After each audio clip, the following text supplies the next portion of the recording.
Saudações, revolucionária morador, Salada Maleco na voz outra vez com você, diretamente da Trincheira, também conhecido como Caverna TV. Estamos aí para mais um React na Caverna. E, rapaziada, antes de seguirmos para o nosso React na Caverna, aquelas mensagens que você já deve conhecer. Está inscrito? Está inscrito no canal? Já conferiu se você está inscrito aí? Dá uma olhada, vê se você está inscrito. Se não tiver inscrito, inscreva-se. Divulga o canal para todo mundo. Vamos fazer esse canal chegar a 2.000 aí, até os últimos dias aí, até o final, esses dias aí que falta para terminar novembro. A gente vai conseguir bater essa meta aí com o teu apoio, com o teu fortalecimento, tua adesão, teu engajamento, parceiro. Nós vamos chegar lá. Ajuda o Caverna TV aí, parceiro. Vamos fazer esse bagulho crescer. Vamos junto, vamos junto. Vamos avançar aí. E já chega na voadora. Não esquece de deixar um comentário. É sempre importante um comentário aqui embaixo.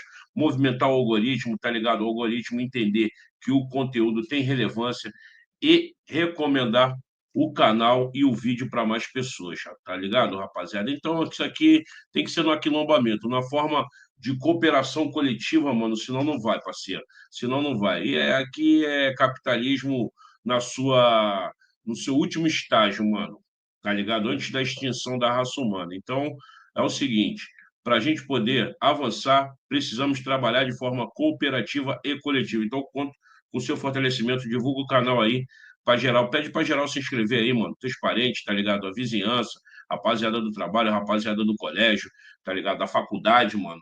Vamos para cima, parceiro. Vamos com tudo, vamos com tudo, vamos com tudo. E, seguinte, ainda tem camisa do Caverna Hip Hop. Bom presente aí para você dar pro seu namorado, sua namorada, seu marido, sua esposa, tá ligado?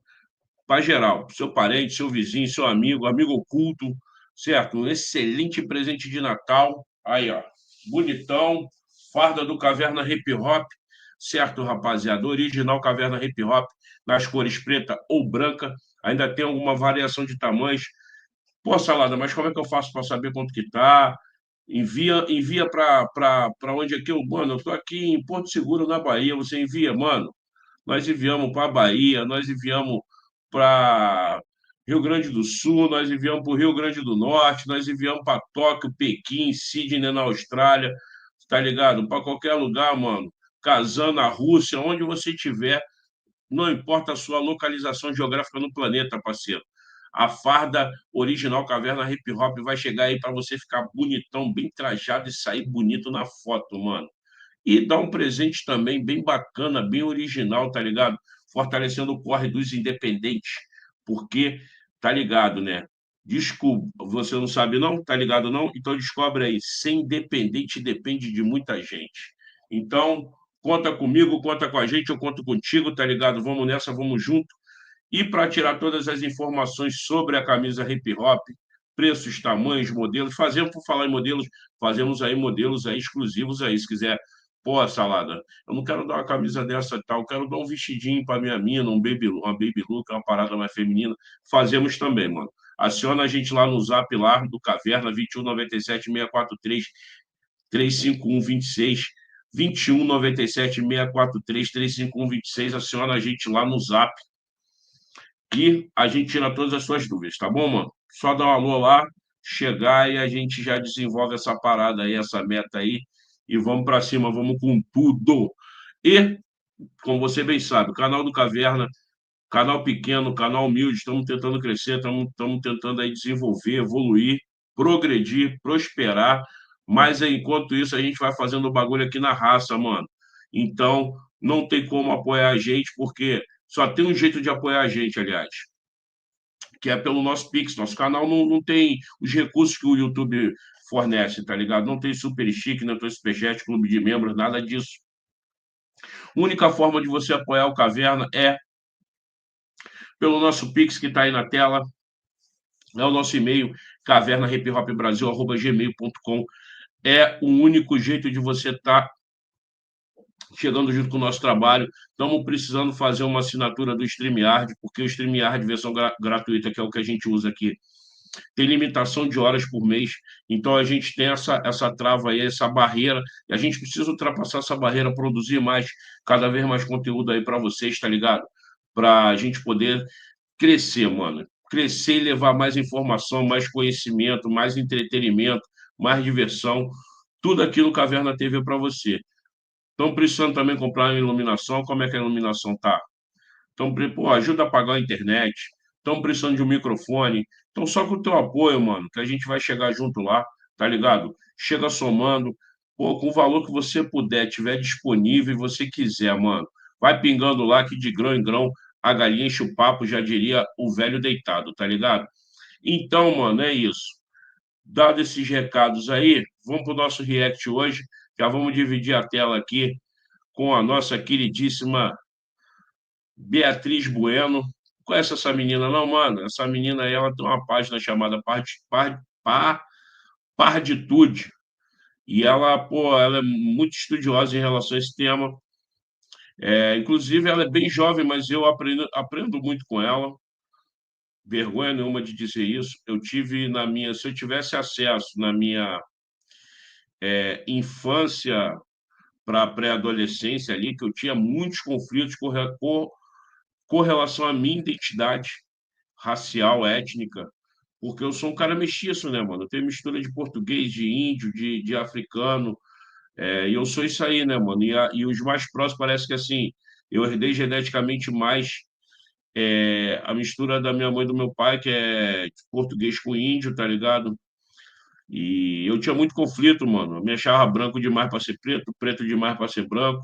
Não me identificava com o que eu via na televisão ali nos anos 80, anos 90, início dos anos 90, enfim.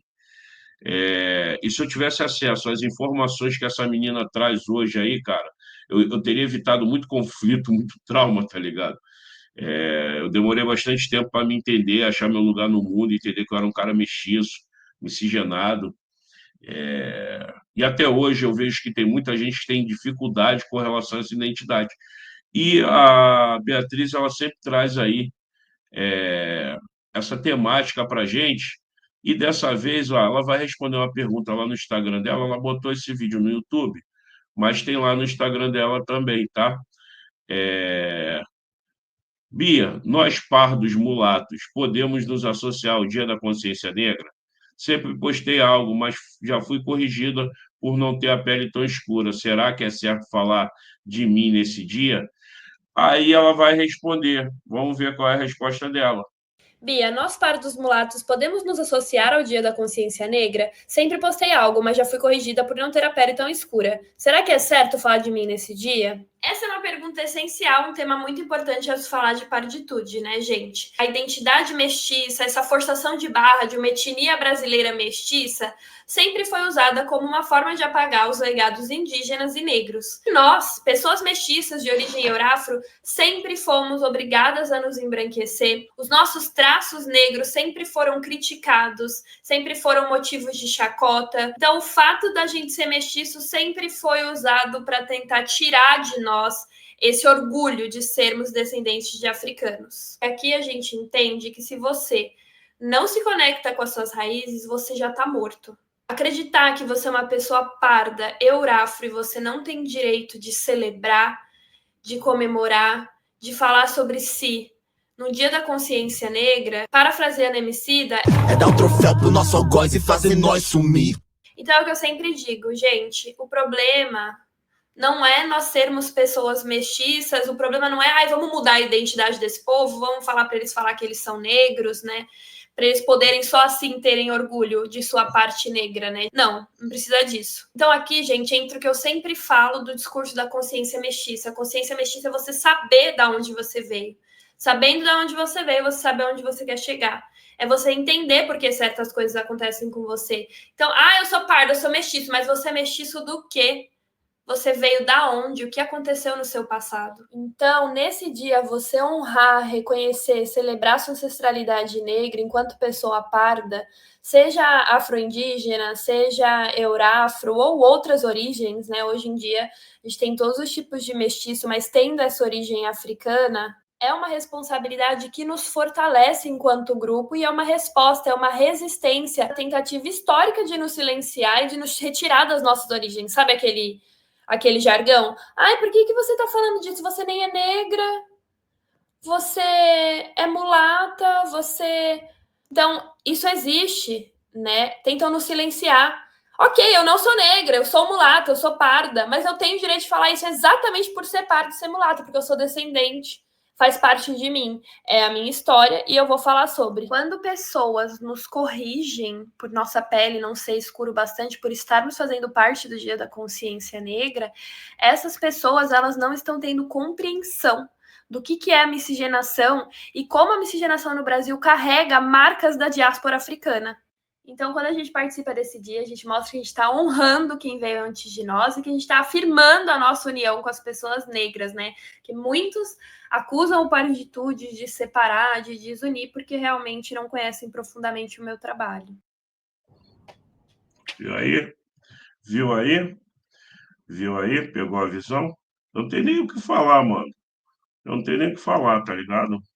Só dou uma assinatura, um carimbo e foi. Perfeito, perfeito. Suas colocações é isso, mano.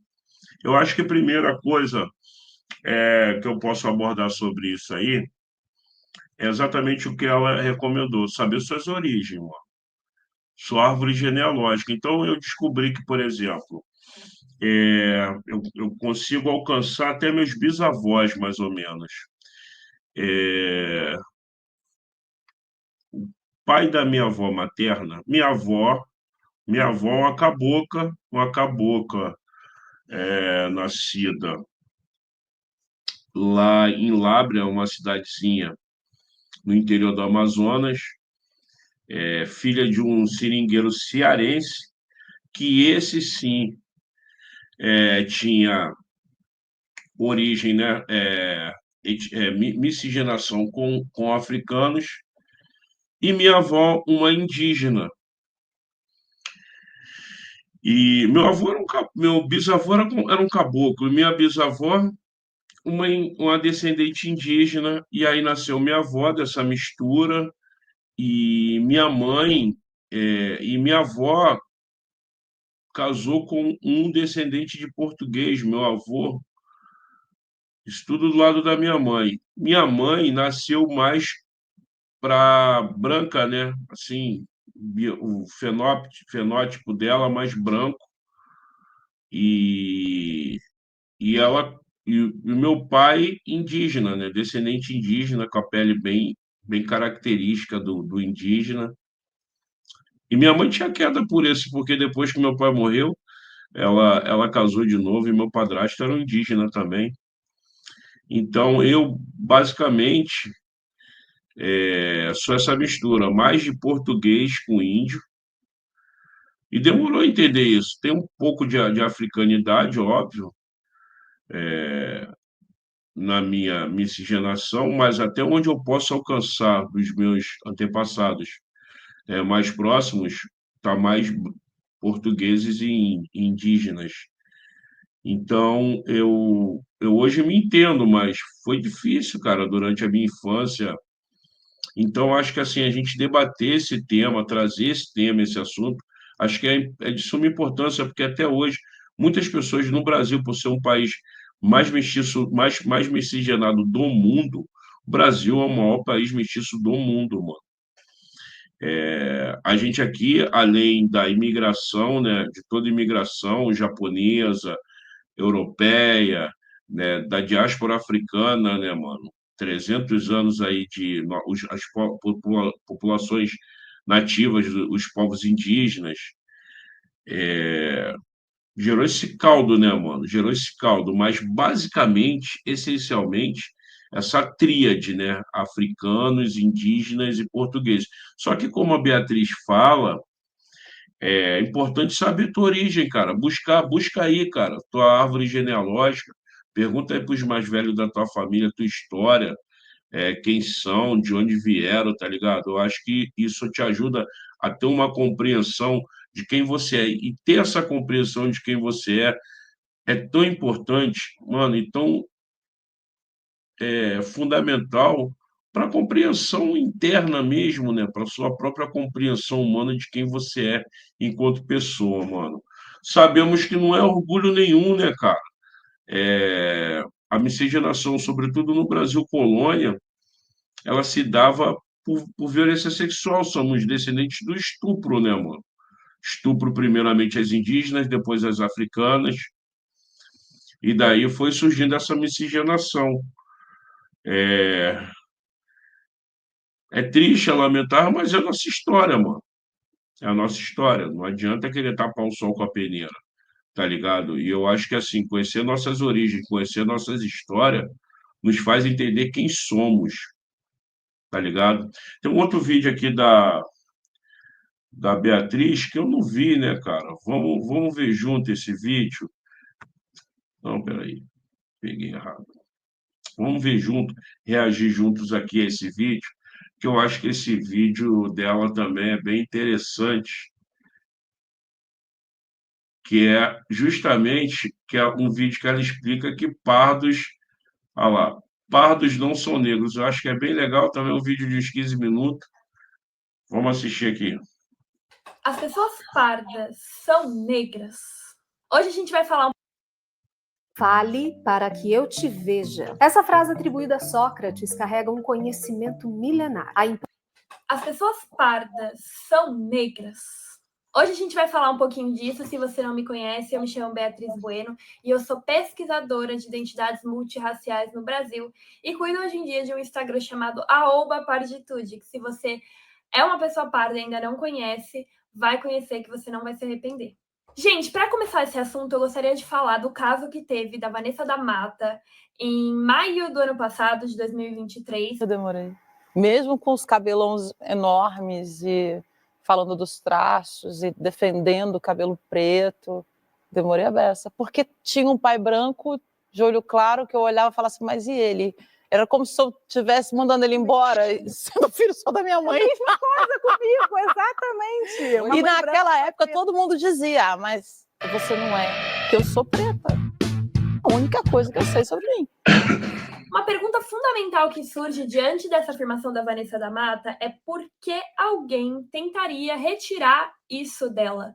Né? Então a gente vê o Lázaro Ramos, a Maju Coutinho ou a Ludmilla falando, não me tire a única coisa que eu sou preta. Não, a gente não vê.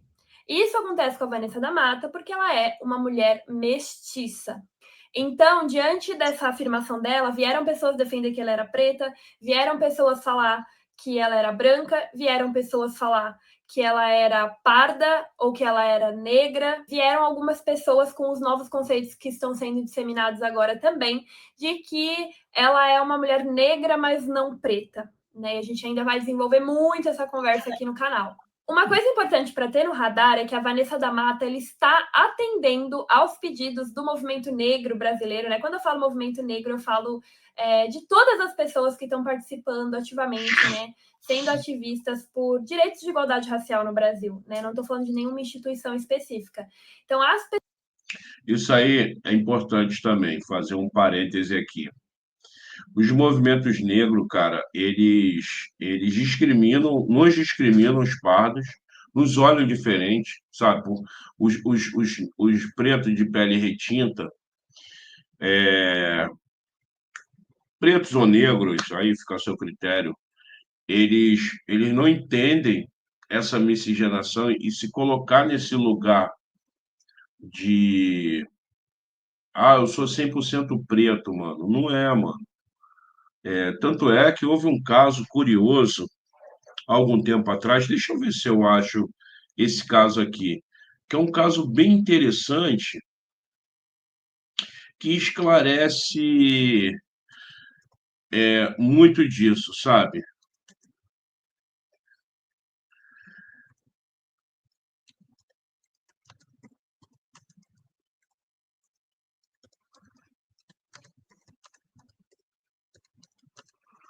O Neguinho da Beija-Flor e outras personalidades resolveram fazer o DNA, né, para descobrir sua origem, né? Descobrir sua origem e aí, olha aqui, olha só isso. Olha só isso. Olha só isso. Deixa eu buscar ele aqui, calma aí. Deixa eu tirar. Daqui a pouco você volta, filho. Daqui a pouco a gente volta com a Bia aí, com a Beatriz.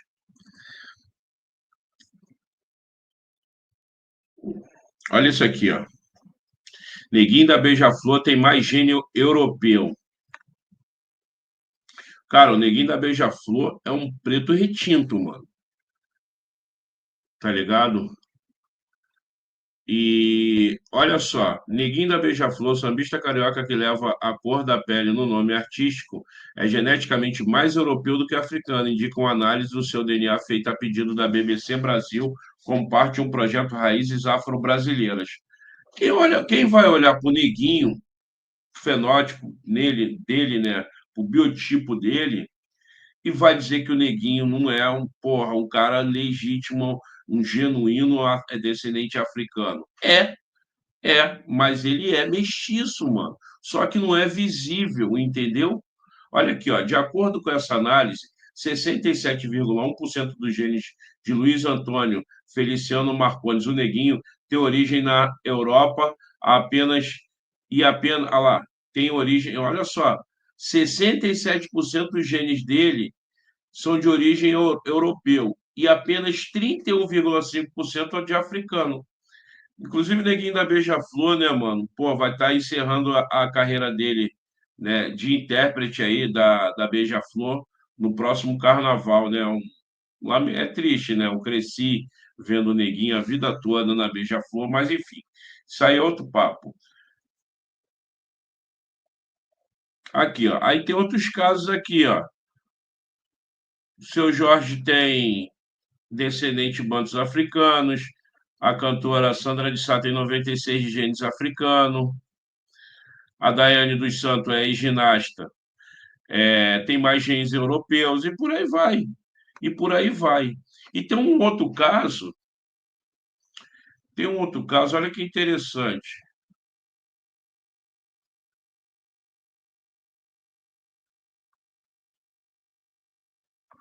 E tem outro caso. Eu não sei se tem aqui. A genética é uma parada doida, cara.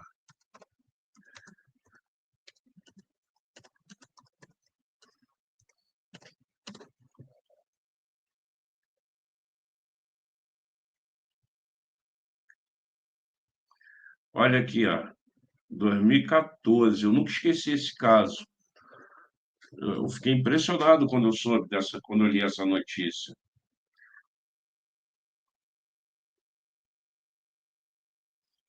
Deixa eu ver aqui.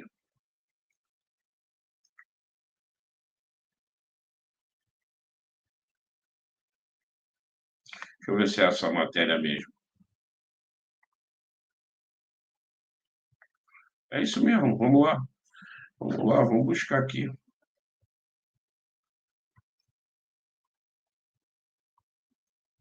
Olha aqui, olha isso. Raríssimo. Casais negros são surpreendidos com filhos brancos. Probabilidade genética de socorro é muito pequena, mas ocorre.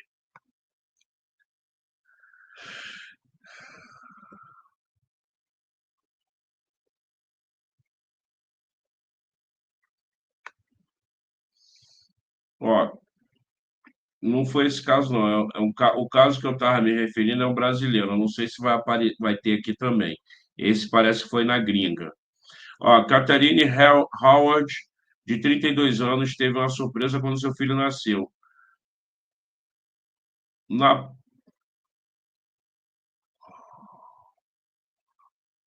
Nascida na Nigéria e negra, a jovem causou espanto no hospital dar à luz a um bebê branco, loiro e de olhos claros. De acordo com os médicos, o pequeno Jonas foi fruto de uma rara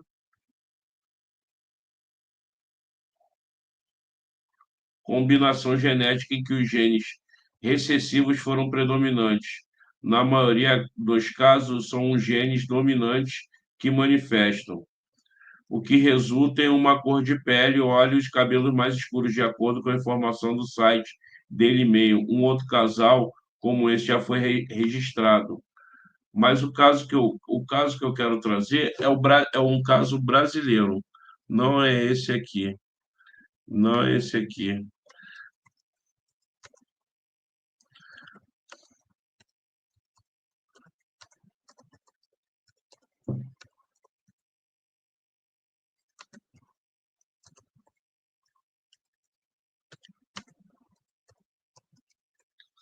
Vamos ver se agora aparece.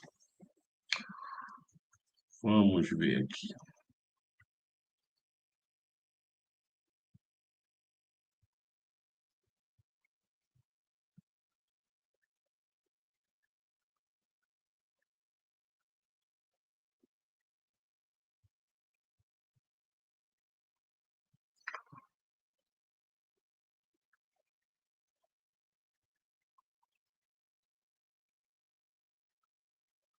Achei. Aqui, ó, a matéria do G1, inclusive. A matéria do site G1.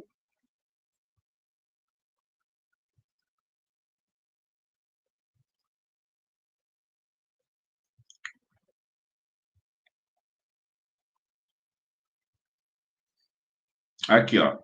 Pais mestiços podem legar a filhos tanto DNA de pele clara quanto escura. Coloração é determinada por vários genes, com muitas permutações.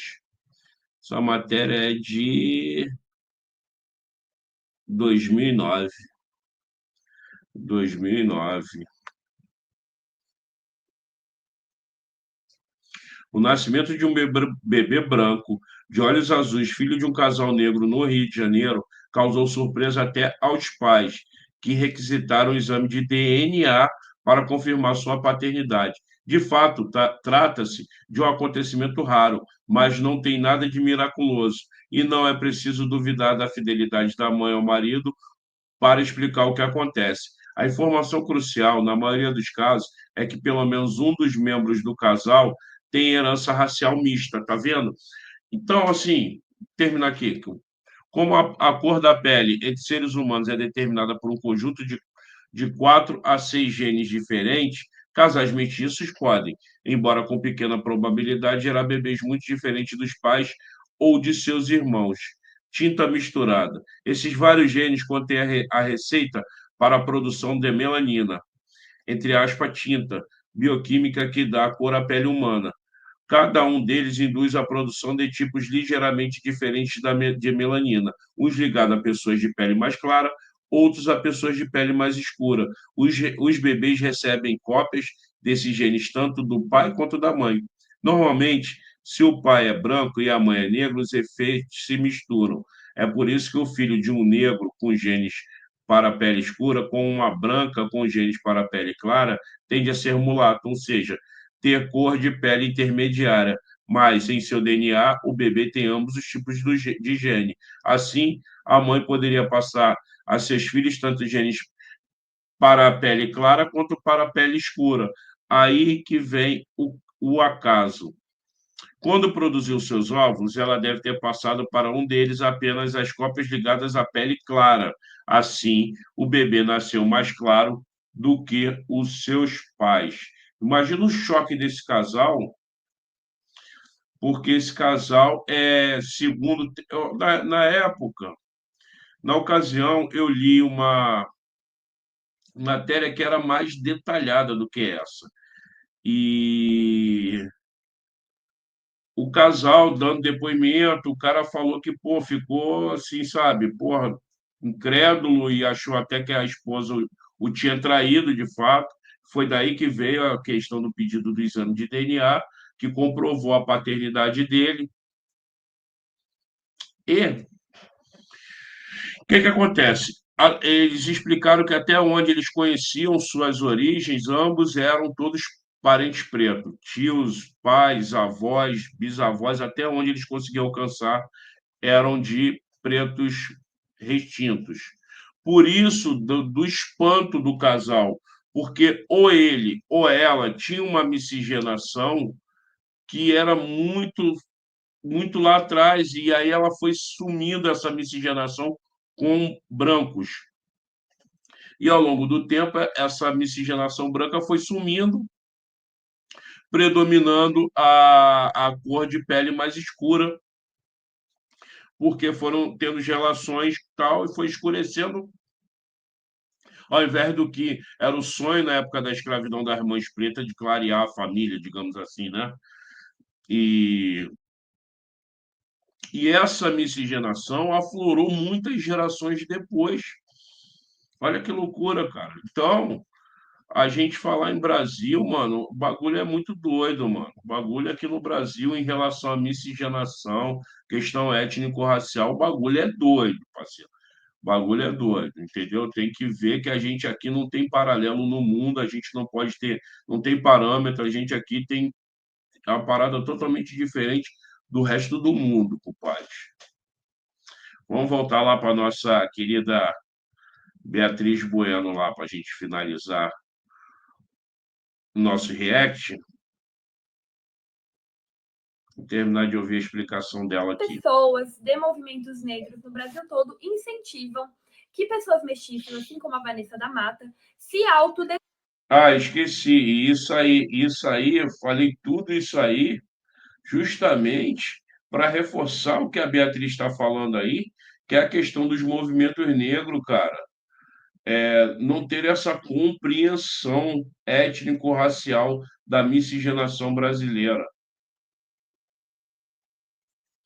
Porra, eu tenho um amigo que é o rapper Macarrão. O Macarrão é filho de uma preta retinta, mano, de pai branco. Os irmãos dele são todos mais escuros e ele é branco, mano. Ele foi o único dos filhos que puxou o pai, tá ligado? E o cara tem origem negra direta, só que é um cara branco, mas você vê as feições do Macarrão, o Macarrão tem um um narizão largo, tá ligado? Traços negroides e um cara de pele extremamente branca, mano. Entendeu? Então, essa parada é muito louca, cara. Muito louca, mano.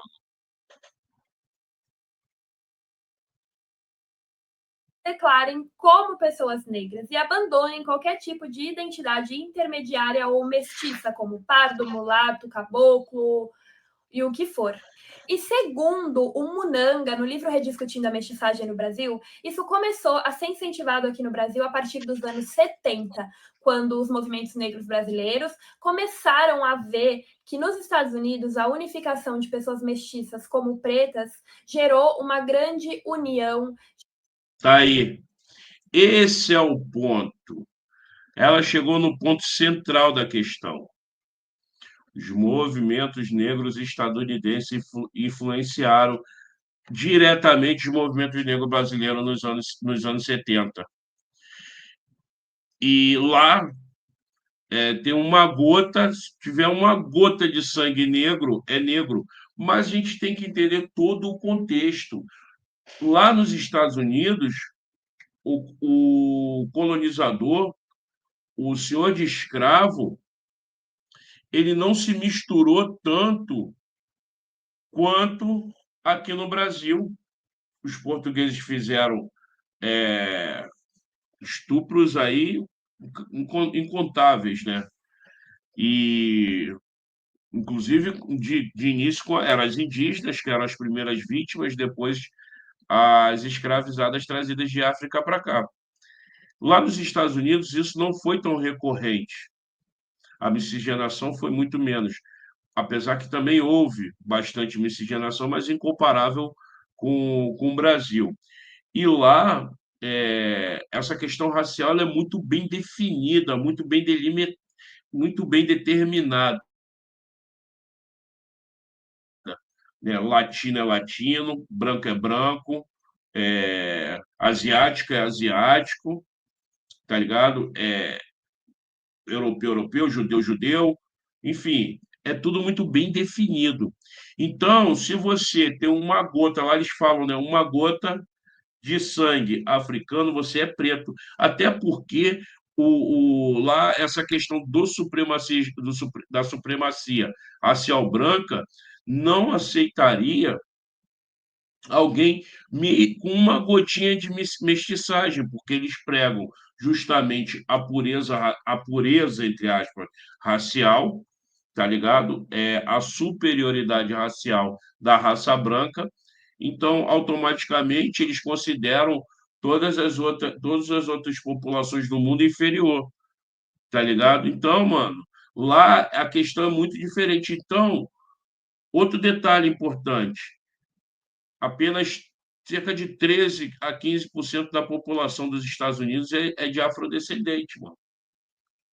Porra, enquanto o Brasil é o maior país negro e mestiço do mundo, fora da África, tá ligado? Então, por uma questão de sobrevivência deles, eles precisavam se unir. Então, os mestiços lá são aceitos como pretos, tá ligado? E entendidos e lidos como preto, socialmente falando, tanto pelos afrodescendentes quanto pelos brancos, tá ligado? Então, tem essa diferença aí, por uma questão de sobrevivência, mano. Foi estratégico e tático fazer isso, tá ligado? Aqui no Brasil não, a história é um pouco diferente. Então, talvez tenha sido errado. Tudo bem que se errou tentando acertar, eu reconheço isso. O movimento negro não fez isso de maldade, tá ligado?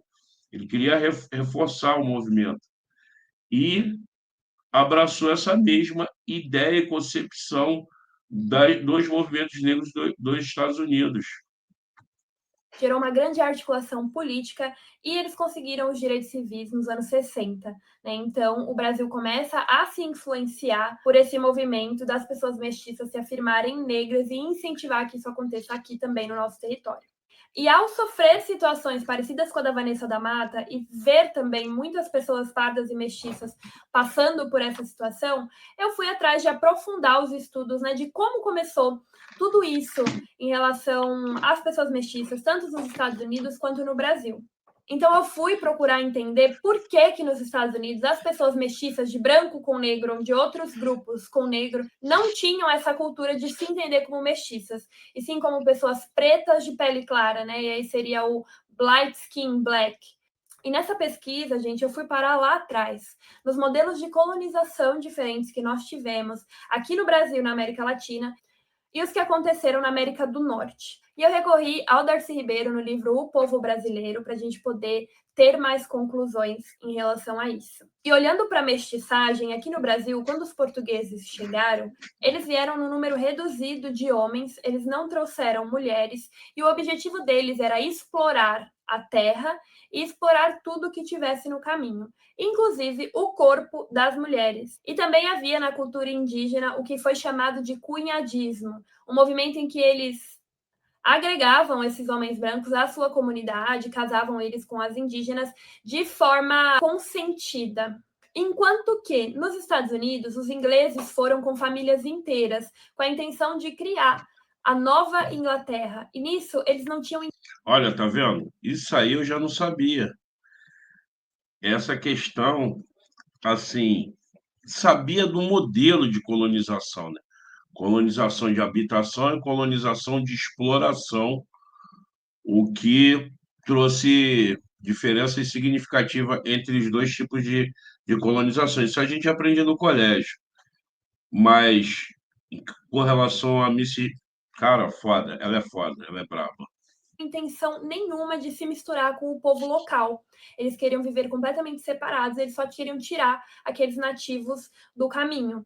Então, a gente já começa a perceber que desde o século XVI já começam a aparecer mestiços aqui no Brasil, enquanto que nos Estados Unidos nunca teve esse incentivo a uma cultura de miscigenação.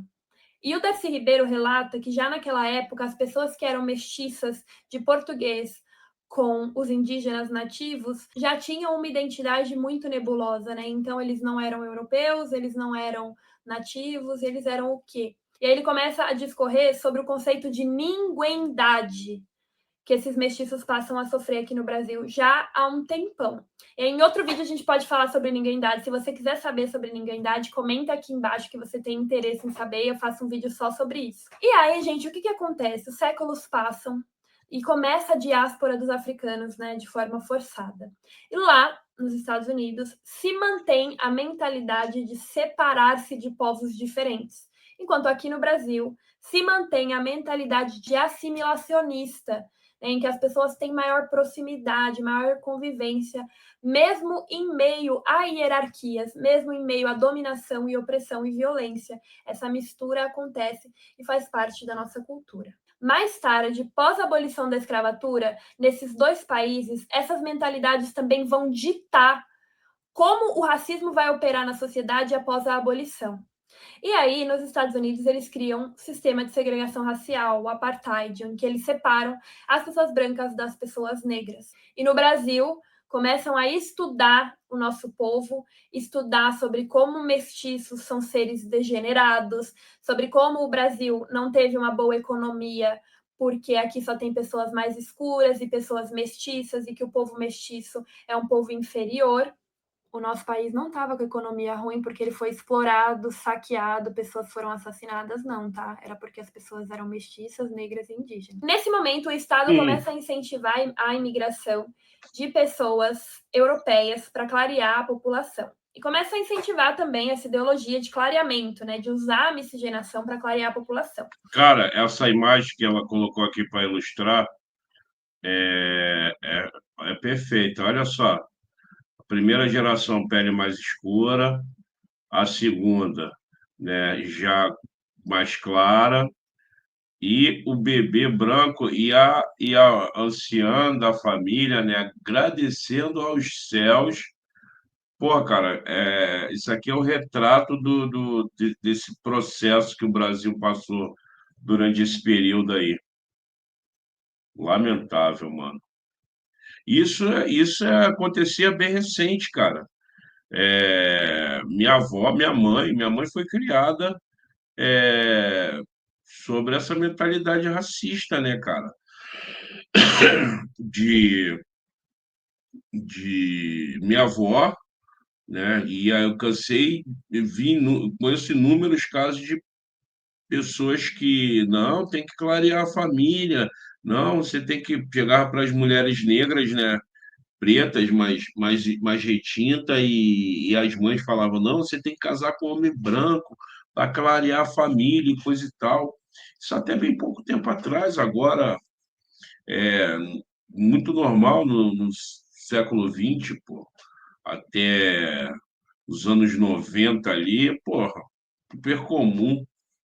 Então, novamente, nós temos outro momento na história desses dois países de que nos Estados Unidos tentaram manter a separação a qualquer custo, e no Brasil a mistura, né? O racismo acontecia através da mistura, né? Então é muito importante a gente capturar essa mensagem aqui, tá? Porque no meu trabalho eu defendo a identidade parda, quem me conhece há mais tempo sabe, eu defendo as identidades mestiças, mas não tem como negar que o processo miscigenatório no Brasil ele foi incentivado por mentalidades racistas, né?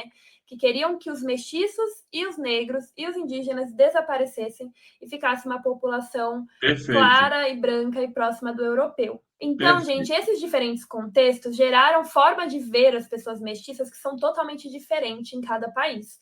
Enquanto aqui no Brasil a gente foi criando e dando nomes para as pessoas mestiças, mulatos, caboclos, mamelucos, cafusos, que mais? Tem vários.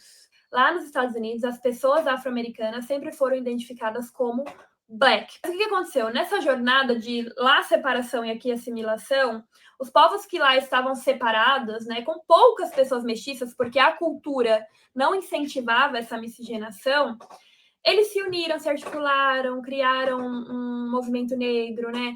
Eles desenvolveram orgulho de si mesmo por estarem separados dos brancos. Enquanto no Brasil, as pessoas negras, as pessoas mestiças e as pessoas de descendência indígena começaram a negar essas origens e querer se embranquecer. Exatamente, exatamente, exatamente. Isso aí é central, central.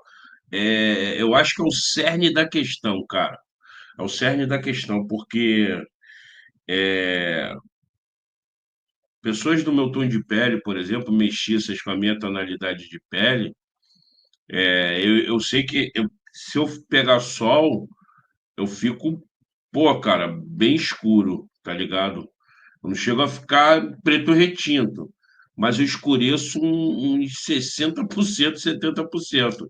do tom que eu tô agora. Se eu passar uma semana indo para praia, porra, inclusive eu fui camelô na praia. O período que eu trabalhava na praia, se eu mostrar foto aqui para vocês, né, desse período que eu estava só a pin direto, porra, era cabocão mesmo, mano, bem escuro. Então, assim, quando eu fico com ausência de sol, eu clareio, quando eu começo a pegar sol, eu escureço, justamente por causa da minha miscigenação e ativa o sol, ativa a minha melanina, que a melanina nada mais é do que um protetor solar natural das pessoas, né? Então, como eu tenho essa miscigenação indígena e africana, também além da portuguesa, eu acabo tendo essa questão. Então, eu conheço pessoas do meu tom de pele que evitam pegar sol para passarem como tentarem se passar como brancas. É claro que estão enganando somente a si mesmas, mas acontece muito, muito mesmo, inclusive até hoje. Compactuar com esse chamado pacto da branquitude para se embranquecer, para negar sua cultura. E muitos se tornaram completamente inconscientes de suas origens, né, da importância de você se conectar com as suas raízes, de você valorizar os seus traços, o que fez com que a nossa luta por direitos raciais se enfraquecesse muito, em contraste com a luta racial de um povo que sempre foi separado do branco. E reconhecendo isso, o povo brasileiro, negro, começou a perceber, poxa, a gente precisa se unir, a gente precisa acordar esses mestiços, tirarem eles do pacto da branquitude e trazer eles para o nosso lado, porque eles também são prejudicados por esse sistema e juntos somos mais fortes. Isso é muito legal e eu adoro isso. Mas o que acontece? Para unir essas pessoas negras, mestiças, indígenas que tem aqui no Brasil, na verdade, esses movimentos não pensam muito sobre o indígena e os descendentes de indígena, tá? Eu que estou acostumada a pensar, porque já estudo isso há muito tempo. Mas assim, pessoas descendentes de negros, eles incentivavam que para ter essa união precisaria implementar a hipodescendência também no Brasil. E o que é hipodescendência, Beatriz? Hipodescendência é o nome que se dá a essa ação de pegar pessoas mestiças e associá-las apenas com o grupo oprimido. Exemplo, eu sou uma menina filha de branco com negro. Segundo a hipodescendência, eu sou uma menina negra. Entendeu? Essas teorias, elas foram criadas na época do sistema de apartheid nos Estados Unidos, que eu falei para vocês. Então, foram os próprios eugênicos. Seria o melhor dos mundos, né, cara? Se a gente simplesmente tá, vamos se unir enquanto oprimidos. Quem são os oprimidos? Todos não brancos. Mano, eu não sou branco. Se você reconhece que você não é branco, porque quando a gente está falando de branco, a gente está falando daquela pessoa que é de origem branca desde os primórdios, que não tem nenhuma gotinha de miscigenação. E lembrando que mesmo essas pessoas, vamos fazer um exercício aqui que eu acho que é interessante. Chegou no Brasil, as colônias, vamos dar um exemplo das colônias alemãs que tem no sul. Muitas famílias que vieram, pessoas que vieram da Alemanha, pós a abolição da escravatura, que foi incentivado a vinda, né, dessas pessoas para trabalharem nas lavouras no lugar dos escravizados, italianos, alemães, vieram muitos para cá e inclusive a grande concentração teve colônias em São Paulo, muitas colônias italianas, mas muitas colônias de alemães também no sul do país, Santa Catarina, Paraná e Rio Grande do Sul. Vamos supor que um grupo familiar, um grupo de alemães vieram e ficaram casando entre si, mesmo estando aqui no Brasil. E não tiveram miscigenação, não se misturaram com outros povos que aqui estavam. Essas pessoas nascidas aqui no Brasil, mesmo sendo brancas, sem nenhum tipo de miscigenação, quando elas vão à Europa ou aos Estados Unidos, eles não são considerados e tratados como brancos, eles são brancos aqui. Chega lá, eles são considerados latinos, mesmo sendo de origem alemã, por exemplo. Entendeu? Então, o branco brasileiro, ele acha que ele é branco, mas ele só é branco aqui no Brasil, amigo. Chega lá, ele é discriminado como um preto retinto seria, tá ligado? É óbvio que ele vai poder acessar um olhar diferente, menos, é um grau menor, vamos dizer assim, de racismo, mas também vai sofrer. Mas aqui no Brasil é muito fácil, a gente pode definir assim entre brancos e não brancos, porque a gradação de não brancos é quase que infinita, sabe? A gente tem todo tipo de miscigenação, como a Beatriz falou aí, e fomos dando nome a essas miscigenação, Cafuso, Mameluco, e que ela citou aí. Esse leque de miscigenação, todas pessoas não brancas. Então, assim, se você se identifica como não branca, automaticamente vocês tinham que se unir. Indígenas, afro-brasileiros, mestiços, pardos, enfim. Mas, infelizmente, não é assim que acontece. Então, eu acho que para a gente matar essa questão, né, e não ficar focado na questão racial, eu acho que, no meu entendimento, é muito simples, eu posso estar errado. Somos não brancos. Se não somos branco, a gente é oprimido pelo branco. Quem é a classe dominante do Brasil? Qual a cor da classe dominante do Brasil, melhor dizendo? São de brancos. Então, se os brancos são a classe dominante, eles oprimem todos os outros. Entendeu? No final, é uma questão racial, mas também uma questão de classe. Então, além da gente ter consciência racial, étnico-racial, a gente também tem que ter consciência de classe. Eu acho que é meio por aí. Eugenistas que inventaram isso. Por quê? Porque eles não queriam que pessoas que eram mestiças achassem que eram iguais a eles. Eles queriam manter a branquitude, né, essa classe privilegiada, com uma ideia de pureza. E tudo aquilo que fosse diferente, eles chamariam de o outro. E nesse caso, o outro seria o negro. E se houver alguma variação, alguma diversidade nessas pessoas, algum diferencial, não importa. Perante os brancos, são todos negros e eles não se importam com as nossas diferenças e diversidades. Para vocês terem uma noção, gente, o teórico eugenista racista que mais disseminou essa teoria foi o Madison Grant. Se vocês colocarem no Google, vocês acham muitas coisas sobre eles.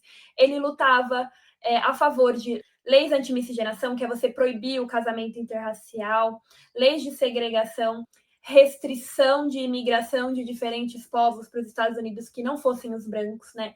Então esse cara, ele era um eugenista que ele estava de frente com isso. E ele falava a seguinte frase, que eu vou ler para vocês. O cruzamento entre um branco e um índio é um índio, o cruzamento entre um branco e um negro é um negro, o cruzamento entre um branco e um hindu é um hindu. E o cruzamento entre alguém de raça europeia e um judeu é um judeu. Né? Esse cara falou isso em 1916. Porém, o termo hipodescendência ele só foi criado mais tarde por Marvin Harris, que observou a história e percebeu que aquilo acontecia e foi colocar nos livros, então ele criou essa conceituação. Segundo a hipodescendência, basta você ser um pouco negro que você se torna totalmente negro. Mas para ser branco, você precisa ser totalmente branco. Né? E essas são as teorias que sustentaram os modelos segregacionistas, os modelos de apartheid lá nos Estados Unidos. E quando a gente pesquisa sobre isso, gente, vem vários questionamentos, né?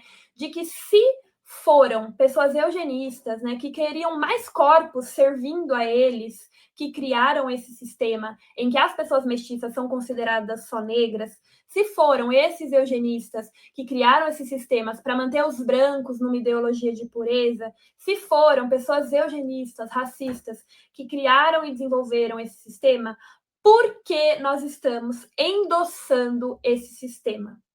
Tá? E esse tipo de reflexão eu tive com o meu querido Reginald Daniel, que era um professor de sociologia lá nos Estados Unidos, que ele questionava essa One Drop Rule, que é a regra de uma gota de sangue que opera nos Estados Unidos. Resumidamente, a regra de uma gota de sangue foi a lei que sustentou esse sistema de hipodescendência, porque ela falava que se você tivesse ao menos um ancestral negro, ou seja, uma gota de sangue negro, você se tornaria negro. E ele critica isso, né? Eu tenho até o livro dele aqui, aproveitar para mostrar para vocês, que é o More Than Black. Ele faleceu no ano passado e ele falava sobre identidade multirracial. Os livros dele só tem em inglês, né? Então eu tive que ler em inglês para poder trazer esses conhecimentos para vocês, para a gente ver que até os próprios americanos mestiços estão começando a questionar esse sistema. E aí eu te pergunto, por que implementar isso aqui no Brasil, né? A gente pode usar como exemplo a união política que teve, mas a gente não precisa forçar pessoas mestiças a abdicarem de sua identidade completa para fazer parte de movimentos políticos.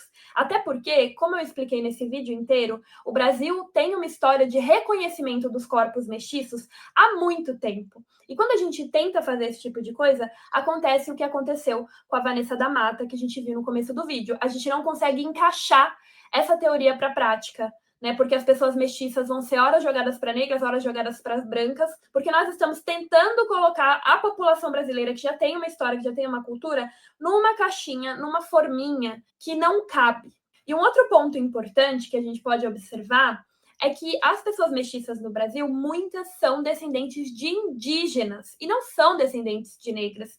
Então, nessa estatística de pardos, tem muitas pessoas descendentes de indígenas. E tem pessoas que são descendentes dos dois grupos, né? Então, por que chamá-las só de negras? Então, concluindo a nossa reflexão, pardos são negros? Segundo o conceito de hipodescendência, pardos são negros. Segundo a cultura brasileira e tudo que a gente construiu até então, pardos são pessoas mestiças de diversas origens, mas principalmente das origens branca, indígena e negra, tá? Então é importante entender que esse conceito de que o pardo é negro, ele veio de um lugar, ele está influenciando o Brasil com essa inspiração na história norte-americana, nos direitos que os norte-americanos conseguiram.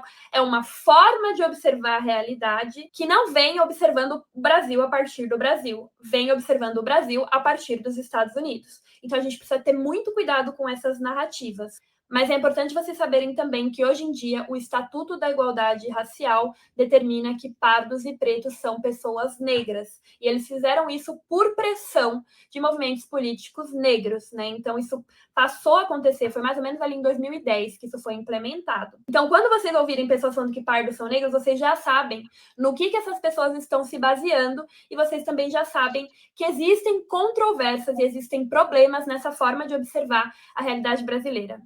Por hoje é isso, pessoal. Eu convido vocês para lerem os meus textos completos sobre esses assuntos aqui na descrição do vídeo, eu vou deixar para vocês. Se inscreve no canal se ainda não for inscrito, me siga no Instagram, me siga no TikTok e vamos continuar falando sobre no Instagram. Esses temas. Essa menina, cara, ela é fantástica, mano. Aprendo muito, muito com ela. Ela é muito dedicada, muito estudiosa. É sensacional. Eu sigo lá o Instagram dela. Inclusive, eu a conheci primeiro no Instagram. Tem a Negritude, né? Tem a página Negritude e tem a página depois eu descobri a Parditude.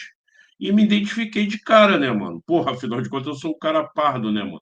E eu ouvi muito falar que pardo é cor de papel, pardo é não sei o quê, cor de burro quanto foge. Tem essas palhaçadas aí também, né?